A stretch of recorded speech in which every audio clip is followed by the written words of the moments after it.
Nada, buenas tardes. Me alegro que hayáis podido venir.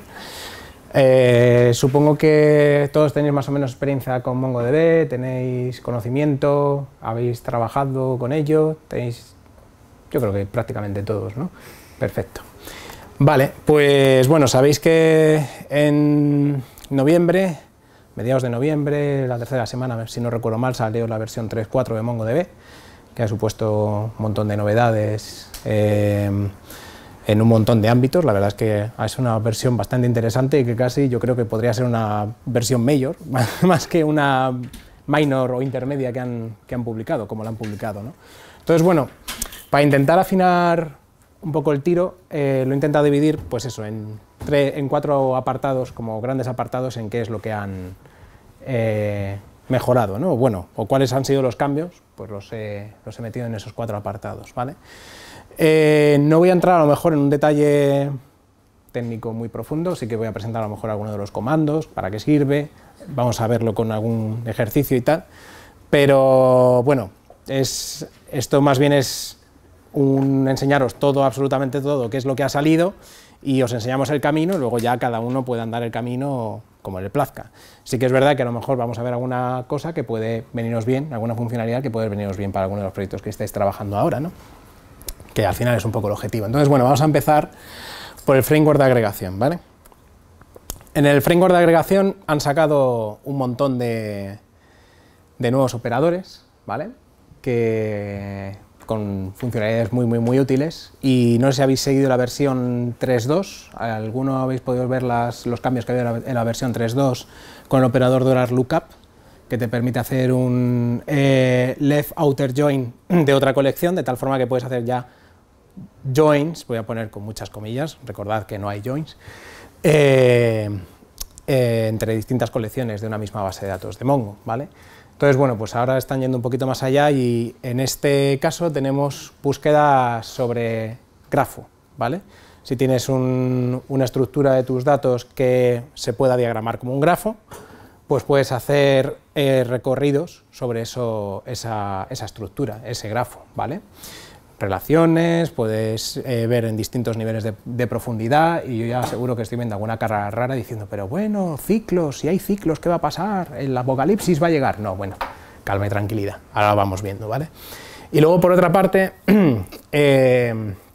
facetado de búsquedas. ¿Sabéis lo que es el facetado de búsquedas? Yo no lo sabía, pero por si alguno no lo sabe, cuando tú vas a Amazon, por ejemplo, y buscas televisores, de repente te aparece, después de pinchar en televisores, te aparecen un montón de categorías en los que te dice, pues, televisiones de LCD, televisiones plasma, televisiones 4K, y luego pinchas otra vez y te dice, pues, de menos de 50 pulgadas, y tienes no sé cuántas unidades, de no sé cuántas pulgadas a no sé cuántas, de estas otras. El resto, pues, el número que sea. Pues, ese sería un ejemplo de facetado, ¿vale? Y luego, entonces, bueno, pues han implementado una serie de operadores. En este caso sería primero hacer los buckets, el bucket auto y el sort by count, que sería la categorización de esos documentos teniendo en cuenta la información que hay de las características del propio documento, para que puedas meterlos dentro de esos buckets, como lo que comentaba, pues tamaños, por ejemplo, de televisores. Pues si tienes 1000 televisores, pues no sé, desde 0 hasta 15 pulgadas, pues tienes no sé cuántos. Ese no sé cuántos te lo daría el operador sort by count, y los buckets sería toda la categorización, ¿no? Bien. Y por último, el facet, el operador facet, sería el que englobarías para este árbol que te ha generado, el que comentaba, pues tienes televisores, de 0 a no sé cuántos, esto, y además haces una cuenta que te salga con el sort by count, y, ¿vale? Es la manera que tienes para luego interconectar los otros operadores. Y por otra parte, luego también han sacado una barbaridad de operadores. No los voy a contar todos, porque me llevaría solo el seminario entero contar cada uno de los operadores y su estructura, pero digamos que han sacado nuevos operadores, pues, para añadir o modificar campos de los documentos, que tiene también sentido, por ejemplo, con los nuevos operadores, pues, a lo mejor de grafos, porque dices, bueno, pues voy a buscar, ahora veremos algún ejemplo, ¿no? Por los amigos de los amigos que sean golfistas como tú, pues es el ejemplo que vamos a ver. Pues te vas a necesitar nuevos campos, ¿no? Para contar documentos, operadores sobre arrays y strings, teniendo en cuenta que ahora, pues, explotas la capacidad de poder recorrer más todavía tus documentos, pues vas a tener documentos valores de distinta naturaleza, arrays, o simplemente un subdocumento o cualquier operador o algún tipo primitivo de dato. ¿Qué más? Manejo de fechas. Esto está muy bien, porque esto no lo tenía hasta ahora y tiene un montón de potencia, tiene power. Y un operador que era de control de flujo, que es para hacer cases dentro del framework de agregación. Me pareció curioso, por lo menos comentarlo al menos. Bien, empezamos primero con el bucket. Si me vais a preguntar a lo mejor sobre alguno del detalle de cada uno de los operadores, puede que no lo sepa, ¿vale? Tengo aquí donde obtener la información, pero bueno, básicamente para venir a contar el operador simplemente le tienes que indicar cuál es la expresión sobre la que vas a agrupar, cuál va a ser el índice inferior y el índice superior. El default es todo lo que no aplique sobre el campo sobre el que estás agrupando, pues como hemos dicho antes, por ejemplo, el del tamaño de los televisores, pues aquellos que no estén ni entre el pequeño, el índice más pequeño ni el índice más grande, pues el resto dónde van a ir, ¿vale? Ese sería el bucket default, que se llama.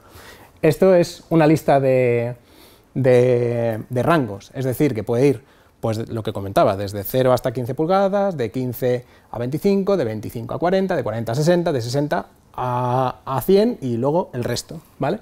Entonces esto es una lista de límites. Y el output pues ya serían pues expresiones de acumulación, pues puede ser, pues hazme la suma de todos los que obtengas de este bucket, ¿vale? Bucket auto es igual que el anterior, con la diferencia en que no le tienes que indicar los límites, ¿vale? Esto funciona con series de Renard, si no recuerdo mal, que se llaman. ¿Qué es lo que intenta la operación del bucket auto? Te va a intentar generar buckets con una distribución lo más lineal y justa posible, ¿vale?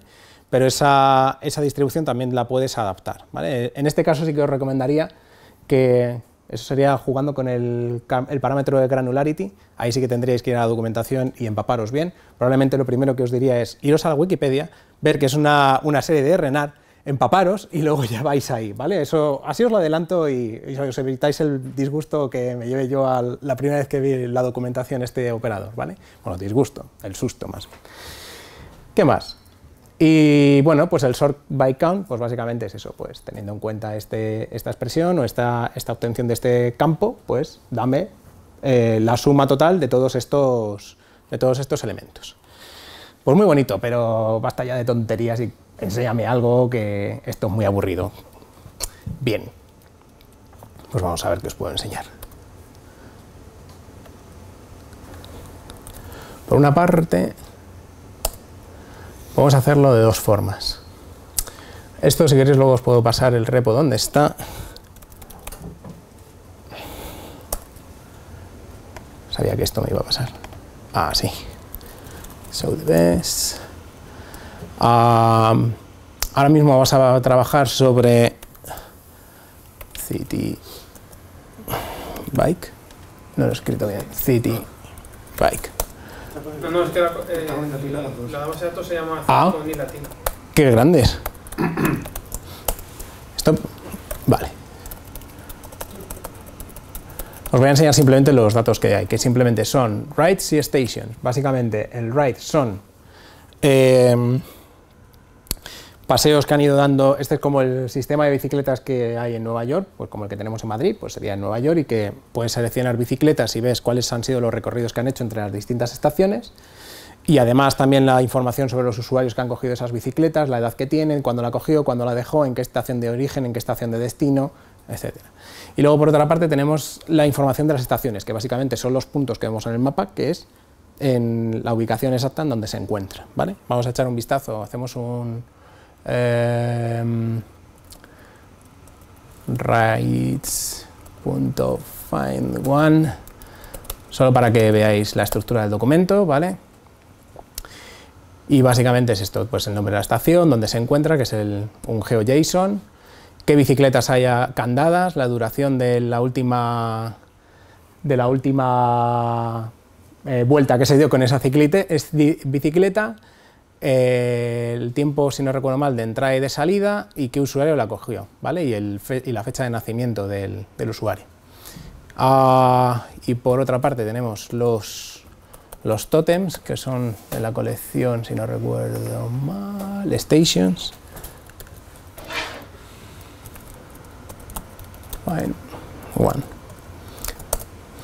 Vale, en el que tenemos, pues, por una parte identificador, dónde está. Esto no recuerdo exactamente cuáles eran las coordenadas, tanto de entrada y salida. Eso no recuerdo si era simplemente a cuál había transicionado. No, no lo recuerdo, perdonad. La bicicleta que tiene candada, el usuario que... perdón, que estoy mirando otra vez el documento de arriba, disculpad. Simplemente es la información en coordenadas de dónde está el tótem, ¿vale? Bien. Podemos jugar un poco con esto, y es que esto ya de aquí que tenemos es un facetado, al fin y al cabo. Estamos obteniendo información de, por ejemplo, todos los ciclistas por edad, pero en década, ¿no? Pues así obtenemos un histograma, y si no recuerdo mal, puedes pinchar en este y podías hacer un show query, y te muestra exactamente las queries que se han ido ejecutando en cada uno de los histogramas. Entonces aquí puedes ver que la primera simplemente es un match de esa estación que tengo seleccionada, me dice dentro del polígono en donde estoy ahora mismo en el mapa, en el zoom que hay actual, ¿no? Y luego el facetado, que es primero las de las fechas de nacimiento. Pues básicamente me obtienes todas las fechas del... valida primero que sean de tipo int, que por cierto este operador también es nuevo, y me haces un bucket y simplemente la operación, como os comentaba, tiene que ser una operación como de suma o de resta. Entonces dice, bueno, pues ¿cuál es el año actual? Debería de poner ahí ya un 2017, ¿no? Pues lo que hace es que le resta la edad del usuario a la fecha actual, al año actual. Y aquí ya son los límites, o sea, como hemos dicho que íbamos a organizar a los usuarios por edades y en su década, pues le hemos dicho cuáles son los límites que va a tener nuestros buckets. Pues van a ir desde 0 a 10, de 10 a 20, de 20 a 30, de 30 a 40, de 40 a 50, hasta los 80. Y luego ya el resto, o si no hay edad metida, no hay un campo de la fecha introducido, pues van a ir también a ese bucket de ahí, ¿vale? Como ocurre, por ejemplo, con el Sardine, estos buckets son cerrados por la izquierda y abiertos por la derecha, ¿vale? ¿Qué más? Y luego tenemos otro facetado parecido, en este caso era el del los días de la semana en las que se cogen más las bicicletas. En este caso parece pues, que hay más tendencia los jueves. A lo mejor si pinchamos en un tótem distinto, podemos ver que en este tótem en particular se cogen más los miércoles, ¿vale? Y además luego te viene los viajes recientes, de en qué bicicleta se ha ido de esa estación en particular, ¿vale? Si pinchas en la bicicleta además puedes obtener todo el recorrido que ha hecho. Ese recorrido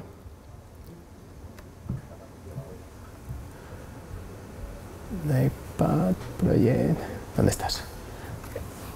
Como es normal, es un graph lookup, ¿vale? En este caso, como la estructura de la información que tenemos es cuando llega una bicicleta a una estación es cuando se ha ido, pues podemos ir cogiendo y recorriendo desde el rights, empezando por ese underscore ID, le decimos cuál va a ser el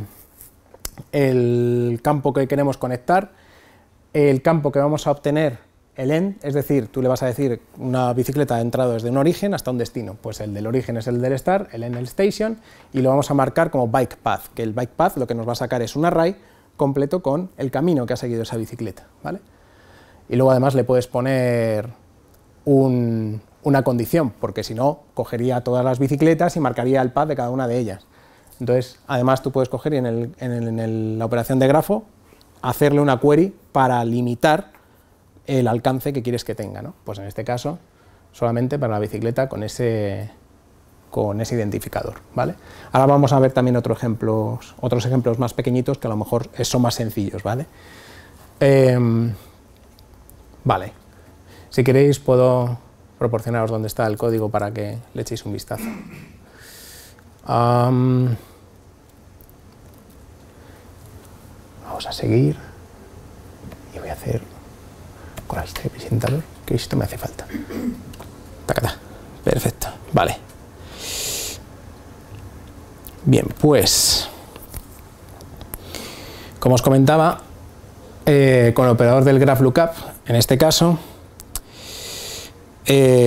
bueno, pues eso es básicamente, le dices desde la colección de origen, puedes hacer, si no recuerdo mal, graph lookup entre elementos de distintas colecciones. Estoy pensando, sí, se puede. Puedes hacer, sería como hacer un lookup, un $lookup, pero ya además haciendo un recorrido de grafo, ¿vale? Eso vamos a ver otro ejemplo en particular. Entonces, bueno, el from es la colección de origen, el start with es el campo de origen con el que luego vas a empezar a hacer la conexión, el connect from field, básicamente dices, bueno, pues en donde aquí pone este campo de aquí en la colección de origen, se va a conectar, es la correspondencia con el campo del connect to field en la colección o en la colección o en la misma colección en el destino, ¿vale? As es como quieres que se muestre el nombre del campo, más depth es por si quieres añadirle una profundidad máxima, y entonces aquí alguien me tendría que hacer la pregunta, nadie me la va a hacer, ¿verdad? Bueno, pero es que esto es un grafo y como he comentado antes, podría incluso existir algún tipo de ciclo y entonces se quedaría ahí infinito y moriría. Bueno, pues no, tiene capacidad primero para detectar que hay algún ciclo, por lo que no va a seguir iterando, y por otra parte tú además le puedes indicar cuál es la profundidad máxima, porque a lo mejor tú no quieres saber desde los principios, desde que se dio de alta la bicicleta, como he mostrado antes, cuál ha sido todos los recorridos que ha realizado. Pues no, a lo mejor no. De hecho, luego la puedes hacer una restricción un poco más particular, haciendo otro macheo, otro query filter dentro del campo restrict search with match, ¿vale? Que sería como, es una etapa del match del framework de agregación, básicamente.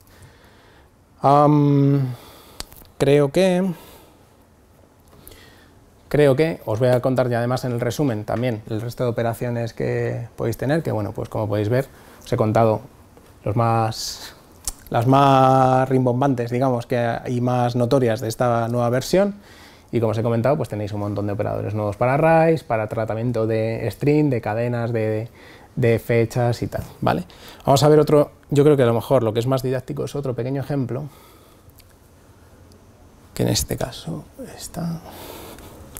Permitirme, ¿eh?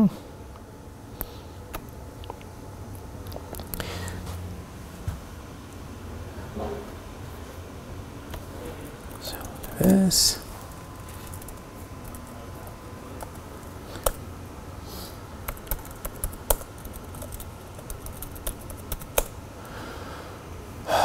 Airport Employee. Perfecto. Vale. Pues...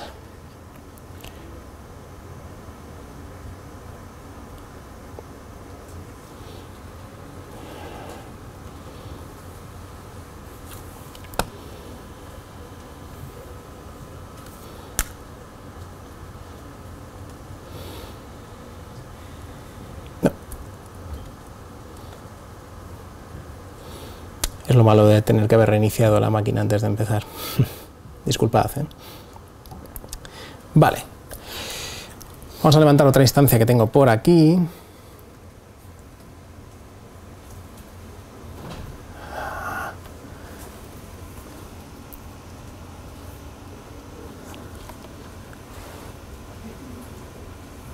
Nueva pestaña. Abre pestaña.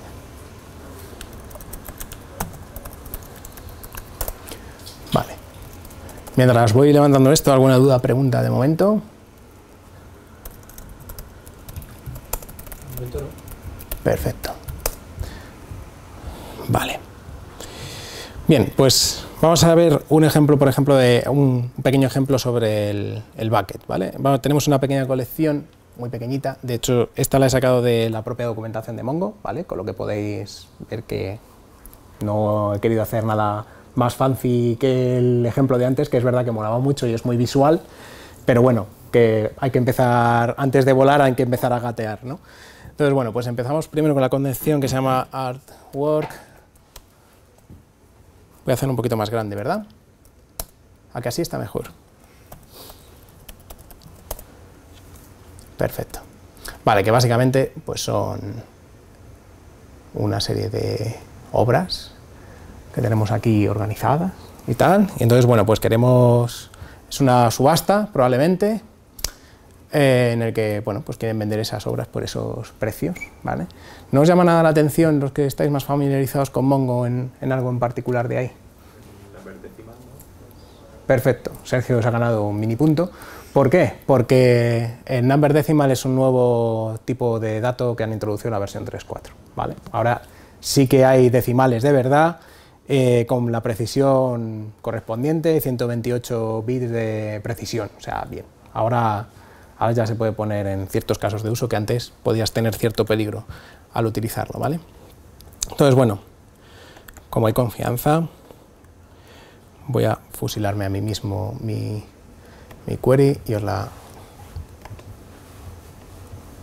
voy a presentar, ¿vale? Básicamente voy a hacer un bucket, en este caso voy a agrupar por el campo del price, ¿vale?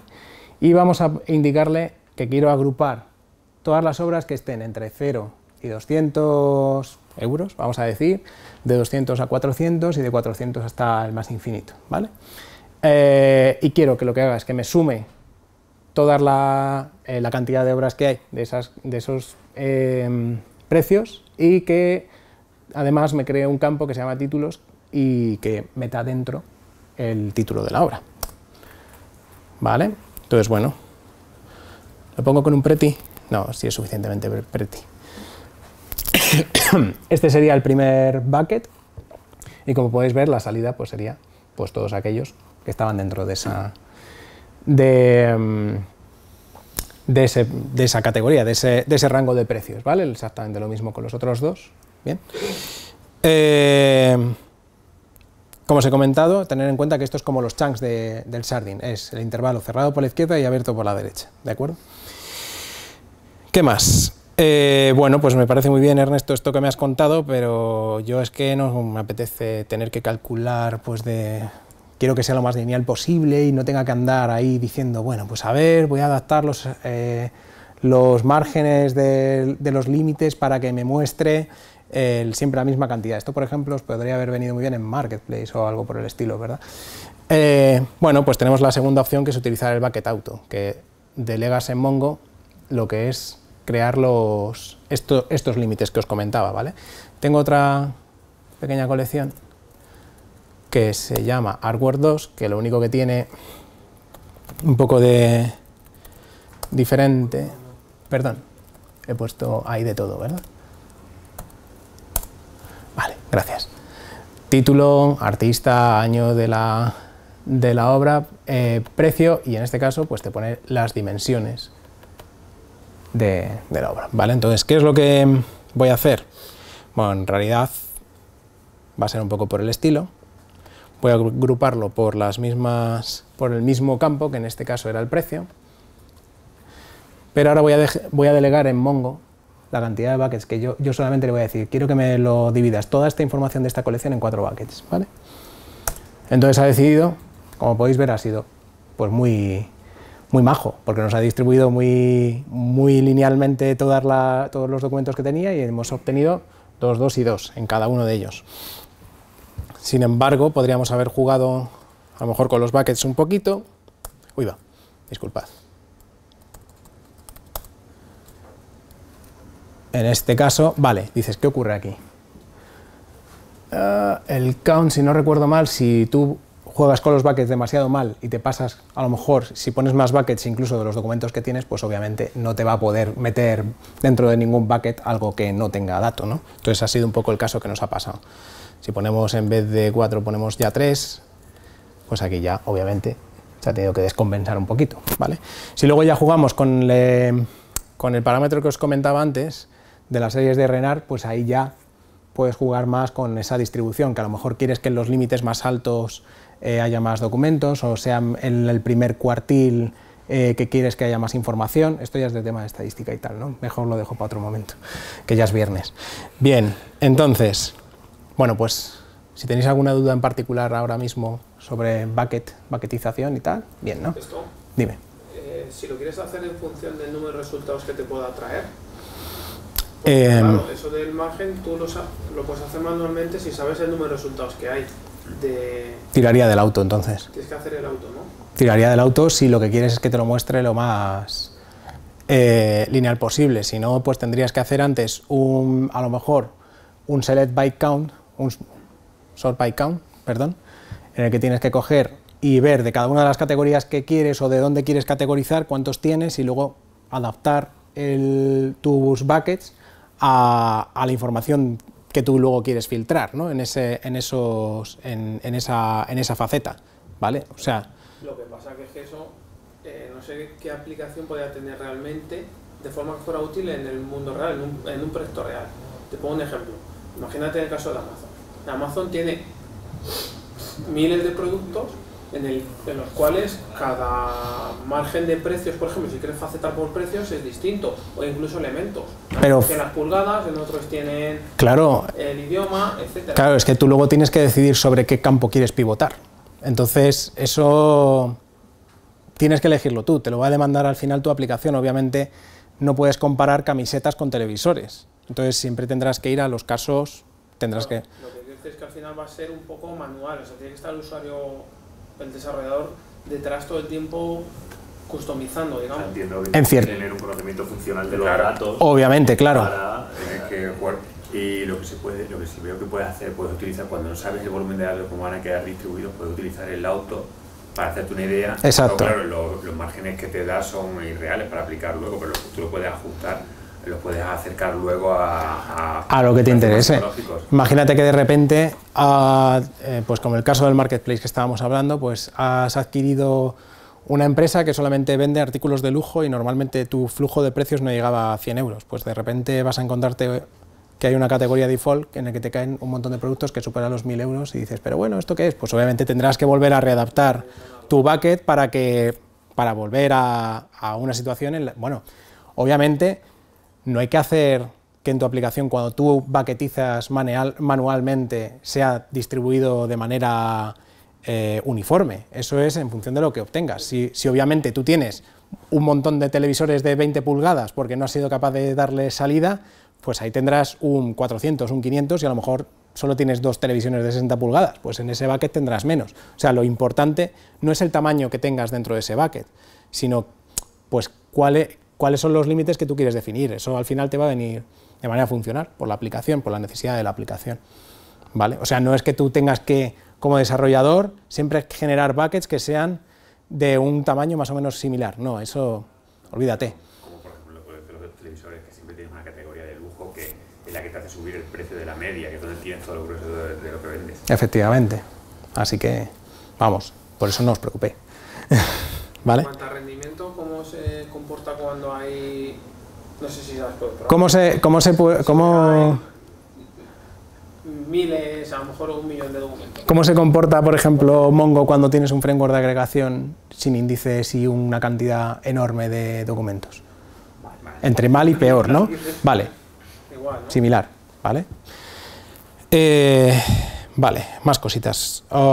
Si os parece, vamos con el ejemplo de los grafos, que me gusta. Quiero comentar una cosa, sí. Igual se ha soslayado. Cuando tú haces una cosa de estas y obtienes el resultado, o sea, no obtienes el identificador ni ninguna información adicional. O sea, si tú haces el facetado sobre las pulgadas, recibes el valor de las pulgadas.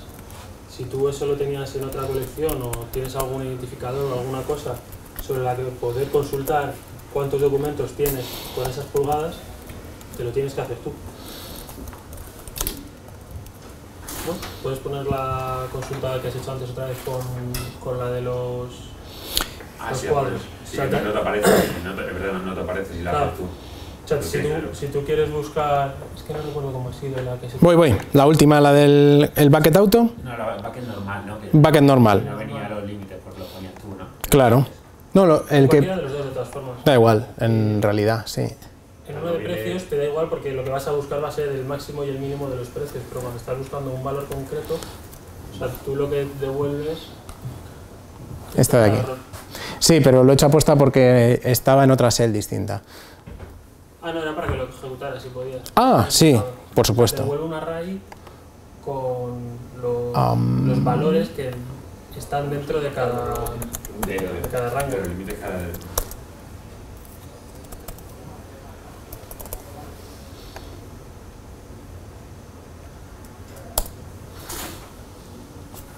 Si me pongo la base de datos, probablemente... ¿Verdad que...?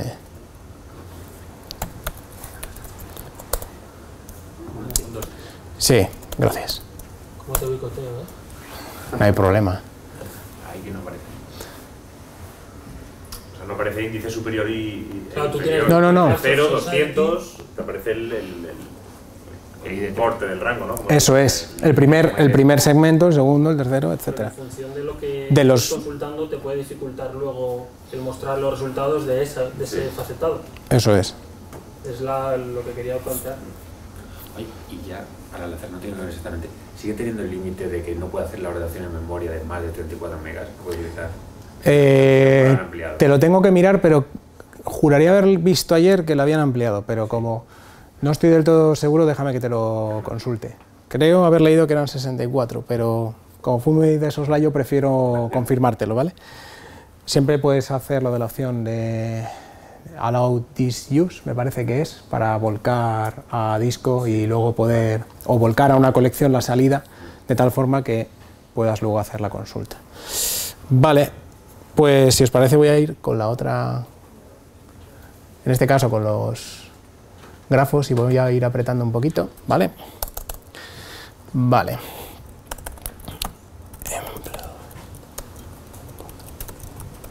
Vale.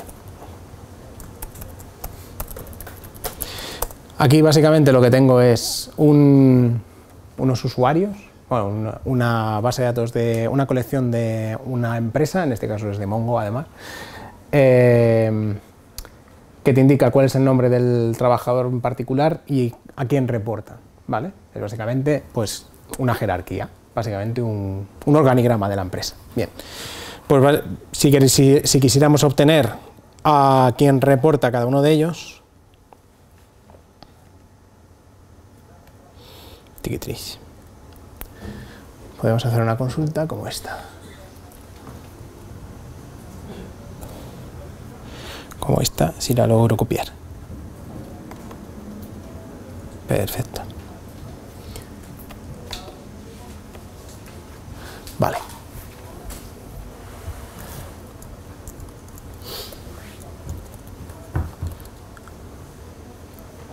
Vale, ¿qué tenemos por ahí?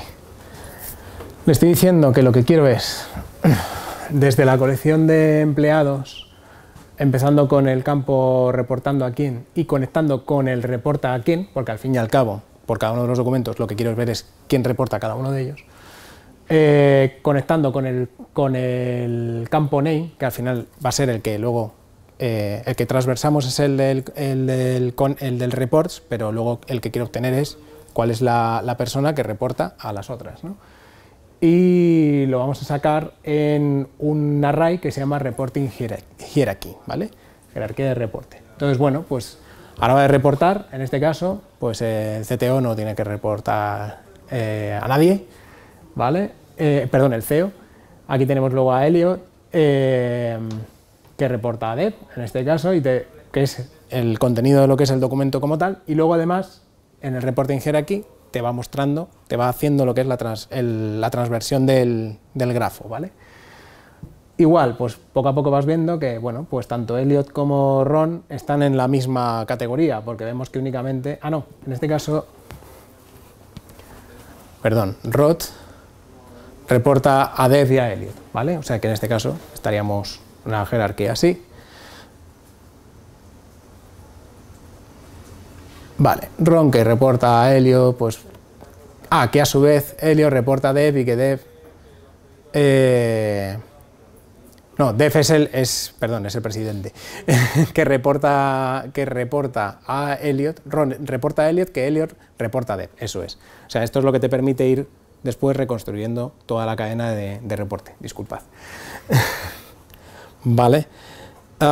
Dices, bueno, este caso es muy interesante, está muy bien dentro de la misma colección, pero oye, ¿y si queremos conectar campos de distintas colecciones? Bueno, pues tenemos la opción. Voy a enseñaros un pequeño ejemplo en el que tenemos una colección con pasajeros y otra con aeropuerto. ¿Vale? Aquí. Hola, aquí. airports. Fine. ¿Qué es lo que tengo? Básicamente el nombre del aeropuerto y qué conexiones tiene hacia otros aeropuertos. Y luego tengo pasajeros, que si no recuerdo mal está en travelers.find.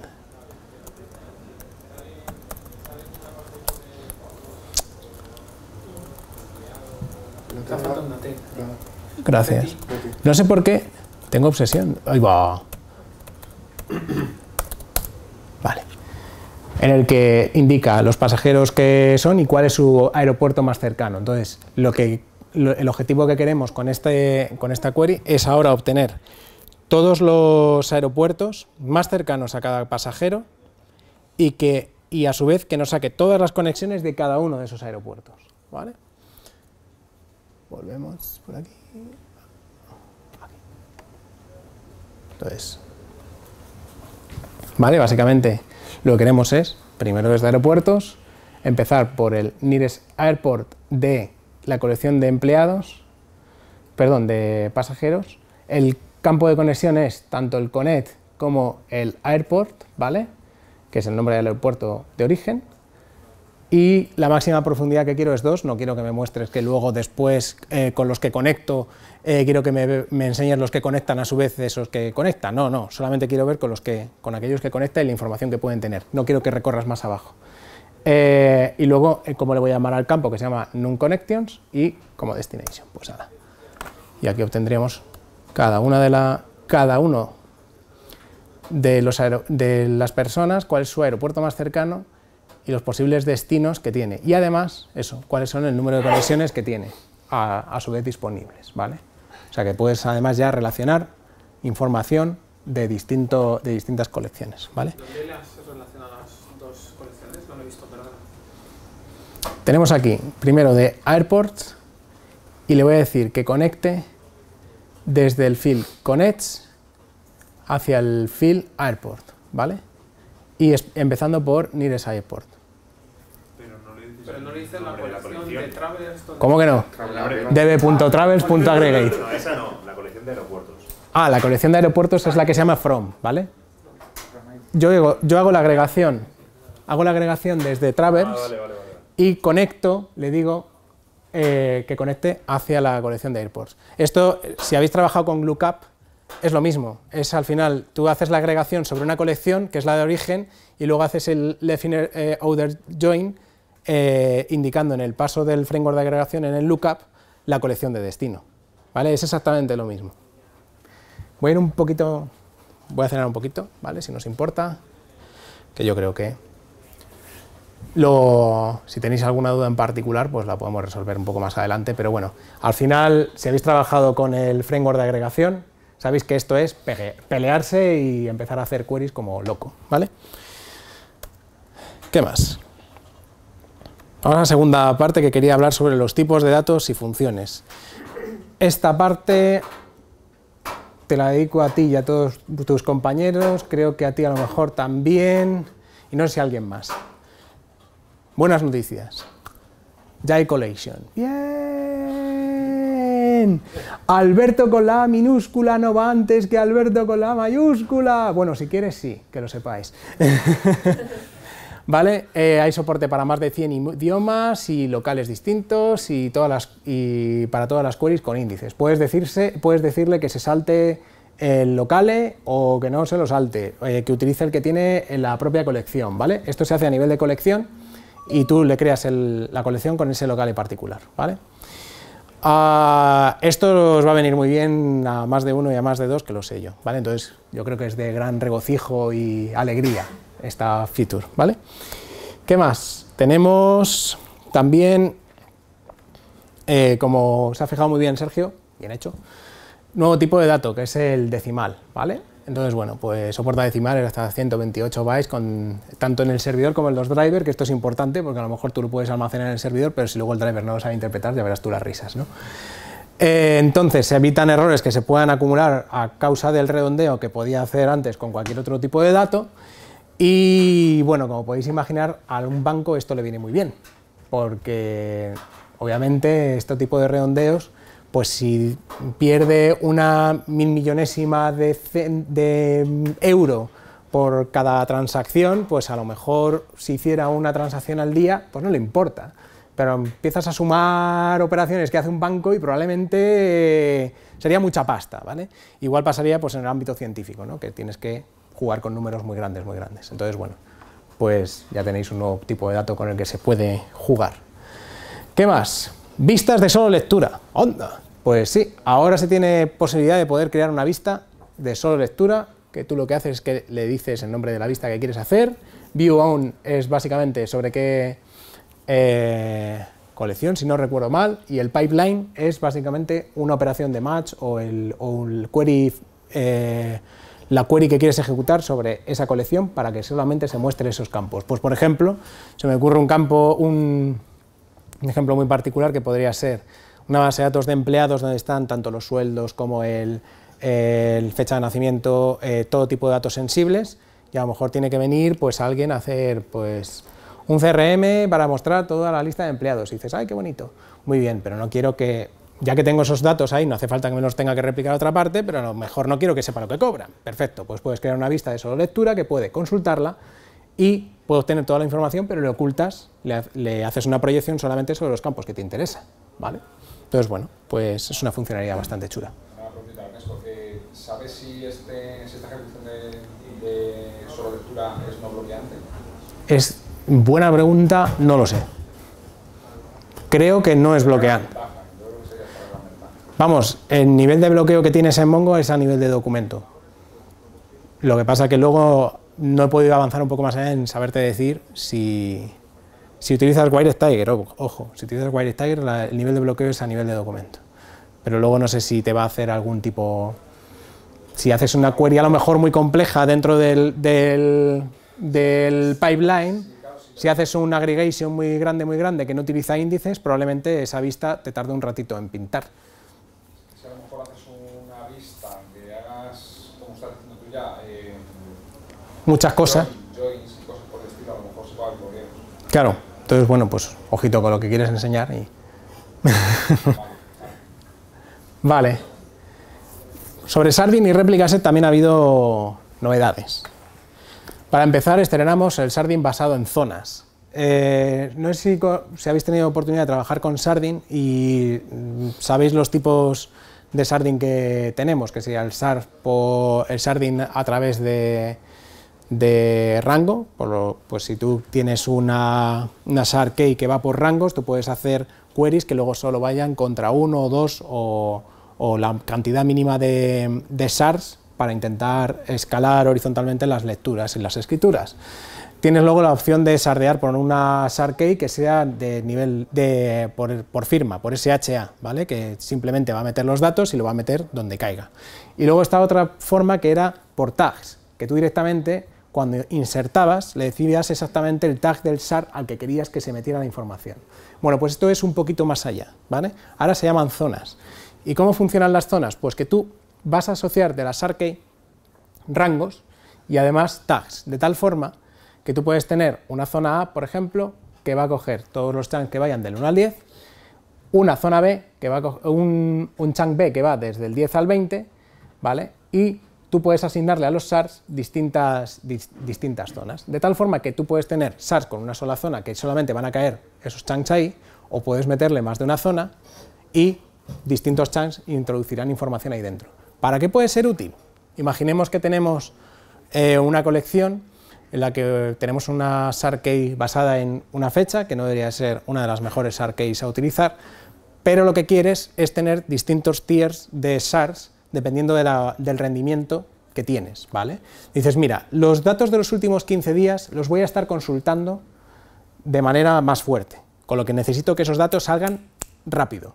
Y el resto van a ser de histórico. Perfecto.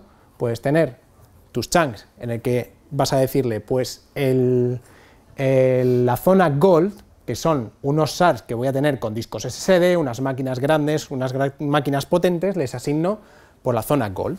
Y al resto, pues le puedo asignar una zona bronce, a lo mejor para los del último mes, con lo que yo voy a ir jugando con los tags, le digo, los tags que quiero son de estos chunks, los voy metiendo en esas zonas, y luego ya lo que supere un mes lo meto en la zona bronce.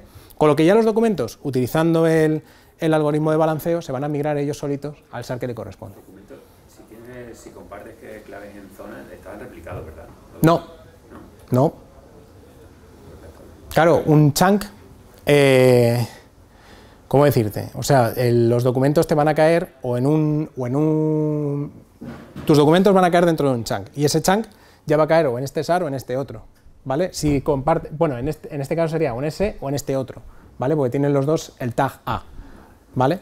O sea, que en este SAR vas a encontrarte tanto documentos del primer chunk como del segundo, y en el primer SAR solamente vas a encontrar del primer chunk, ¿vale? Es un poco enrevesado a lo mejor. ¿Sí? Vale. Podríamos jugar también con zonas geográficas, pues por ejemplo, pues para ver cómo usuarios migran de un país a otro, pues lo puedes ir viendo, ¿no? ¿Qué más? Otras mejoras bastante interesantes sobre el Sardin. Lo que antes el proceso de balanceo y de migración de chunks se delegaba en los mongos, ahora se ha bajado a los config server. ¿Por qué? Porque a partir de la versión 3.4 los config server se despliegan como un replica set. No sé si habéis jugado con las reglas del Sardin y los config server, que antes tenías que tener exactamente 3 config server. Si uno de los config server se caía, no se producía ningún tipo de migración de chunk, ni splitting, nada. Entonces, a partir de ahora, se despliegan como un replica set con exactamente las mismas normas que un replica set, ¿vale? Con que la mayoría de los nodos estén disponibles, vas a poder seguir teniendo la funcionalidad de los config server, ¿de acuerdo? Por lo que cuidadito si tenéis que migrar de una versión 3.2 o 3, lo que sea, a una 3.4, porque hay que hacer el cambio de los config server. Y ¿qué más? Y la capacidad de balanceo y la transmisión de los chunks, cuando haces una migración de chunk, se ha mejorado el rendimiento porque se pueden hacer en paralelo de varios chunks a la vez en distintos SARs, y además los datos se mandan de manera comprimida, con lo que también se reduce un poquito el ancho de banda, el uso de ancho de banda, ¿vale? Que también es muy útil, pues en entornos cloud que pagas por lo que usas de red, pues te puede venir muy bien. En Replica Set también ha habido bastantes novedades y bastante interesantes. Por una parte tenemos lo que se llama el Write Concert Majority Journal Default. ¿Y esto qué es lo que es? Vale. En la configuración del Replica Set le puedes indicar que por defecto el Write Concert sea Majority y con Journal, de tal forma que no se le va a devolver al cliente la ACK hasta el momento en el que esté replicado el dato en la mayoría de los nodos de Replica Set y esté en su Journal, ¿vale?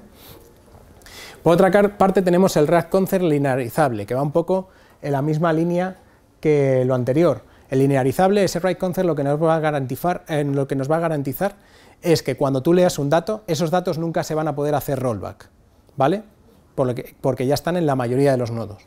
¿Sabéis de lo que hablo? Perfecto.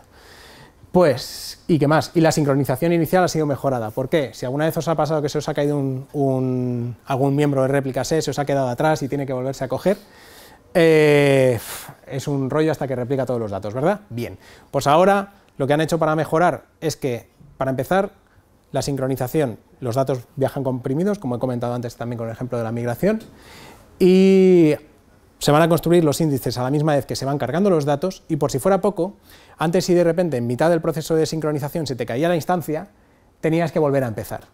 Pues qué mal, ¿no? Ahora hay como un proceso de checkpoints que según va avanzando, pues si se te cae en un momento dado, va a retroceder solo hasta el checkpoint, no va a tener que volver a resincronizar toda la base de datos a la vez. Muy útil pues cuando tienes volúmenes muy altos de datos o cuando tu red pues no es tan buena como podría ser, ¿vale?